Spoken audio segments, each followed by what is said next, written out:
It was our 5th anniversary, and Sarah insisted. We celebrated Castello, a high-end Italian place with prices that made my eye twitch. I had suggested something more meaningful, like the little pizza joint where we had our first date. She dismissed it instantly. That night, she was in a rare, buoyant mood thanks mostly to the new contract I'd secured, which promised a generous payout. After dinner, I excused myself to pay at the front counter, a habit I developed after having my card skimmed once. On my way back to the table, I passed behind a decorative partition that separated our table from the rest of the dining room. That's when I heard them.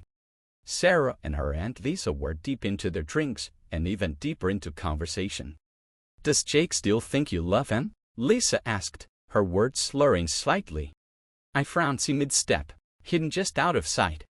Sarah let out a quiet laugh, a sharp edge in her voice. "Of course, his credit score is amazing, and he pays for everything. Why would I leave?" They both cackled, wine glasses clinking. Lisa said something else I couldn't catch, but Sarah's next line cut through clear. "Well, Mom and Dad were right. Marrying a tradesman means he's always too busy to notice anything."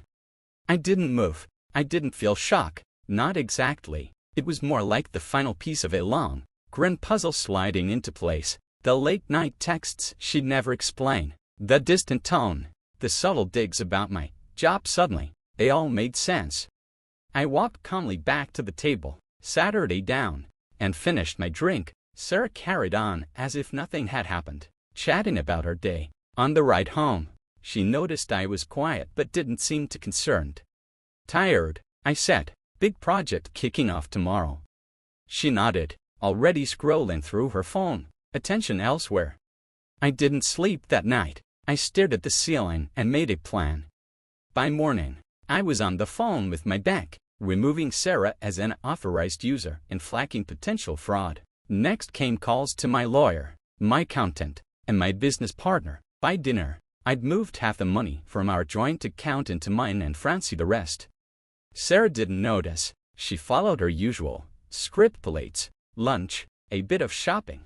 I played my part too. Kissed her goodbye, told her I loved her. The ease of it disturbed me. 2 days later, it all cracked. She tried to pay for a spa day with my Amex. Declined. She tried another card. Same result. Within minutes, my phone lit up. "There's something wrong with the cards," she said, trying to keep her voice even. "That's odd," I replied, sounding genuinely puzzled. "I paid all the bills last week. What are you trying to buy?" "Just lunch," she said. At that exact moment, a notification popped up on my phone.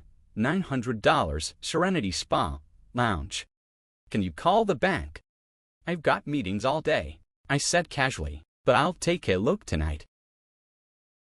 She hesitated. We both knew she only kept a personal credit card for emergencies. Low limit, no income to support it. She hated being reminded of that. "Fine," she snapped and hung up. 3 hours later, my phone lit up like a Christmas tree. Texts, missed calls, all from Sarah. She was demanding answers about the Francie joint account. I didn't reply. I was in back-to-back meetings. By the end of the day, there were 27 missed calls and a voicemail from my lawyer. The divorce papers had been filed. On the drive home, I braced for a confrontation. I expected shouting, maybe tears. Instead, the house was quiet, empty. The doorbell camera showed she'd left hours earlier with 3 suitcases and headed straight to her parents' place. The next morning, Lisa called. I almost let it ring out. Curiosity won. "What the hell did you do?" she barked. "What did Sarah tell you?" I kept my tone neutral. That I've lost it. That I Francie the accounts, cut the cards, and I'm spiraling into some midlife crisis. Lisa scoffed. Predictable. She'd always taken Sarah's side, no matter what. "Did she mention what she said at dinner?" I asked coolly. Your little heart-to-heart about my credit score and being too busy to notice. There was a pause, then a shaky breath. "You heard that, Jake? Come on, we're just talking. You know how women." "Spare me," I cut in. I filed. "If Sarah needs anything, she can contact my attorney." "You're making a mistake," she said, though her voice had lost its bite. "She loves you. She's just Complicated? No, I said. She's actually very simple, once you understand her priorities. Then I hung up, blocked both numbers. It escalated exactly as I'd expected. Sarah's father called my business partner, threatening to ruin us if I didn't fix this. A letter from a high-powered divorce attorney landed on my desk, demanding immediate restoration of Mrs. Harrison's lifestyle. She even sent a mutual friend to my office, hoping to appeal to sentiment. What they didn't realize was that I had already anticipated every move. My lawyer fired back with documentation, Sarah's spending history, her lack of financial contribution, and the quiet transfers she'd been making to her personal account without my knowledge. Suddenly, the tone shifted. Her lawyer requested a meeting downtown. Sarah walked into the room looking polished, perfect, but her eyes told the real story. Cold, calculating. "This is unnecessary," she said, barely glancing at me. "We can resolve this without lawyers." I met her gaze. "From now on, I prefer witnesses when we talk." Her attorney cleared his throat. "My client is open to a reasonable settlement tone that reflects her contributions to your professional success." Patricia, my lawyer, didn't flinch. She slid a document across the table. "My client's proposal is fair, based on the marriage's short duration and documented financial misconduct. Frankly, it's generous." Sarah picked up the paper, scanning it, her brows furrowed, her expression darkened. "This is insulting," she hissed. 5 years, and you offer me less than I had before we met." That's when I finally looked her in the eye. "Before we met, you had a job, you earned your own way. This might be your chance to find that version of yourself again." Her mask cracked. "Your company would be nothing without my connections." "Actually," I said calmly, "we ran the data. Less than 8% of clients came through you and they had the worst retention rate, but thanks for the insight." Her attorney leaned over to whisper something. She shook her head angrily, defiantly. "We'll need time to consider this offer," her lawyer said, his tone neutral but cautious. "Of course," Patricia replied smoothly, "but I should mention my client has documented Mrs. Harrison's spending in detail, including some rather curious charges made during weekends she claimed to be visiting family." Sarah's head jerked up. "What's that supposed to mean?"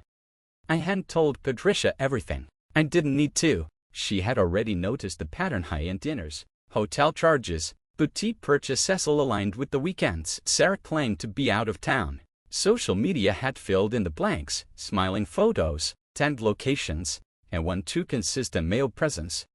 "It means dragging this out will only get more expensive and more humiliating," I said as I stood to leave. "But that's your choice."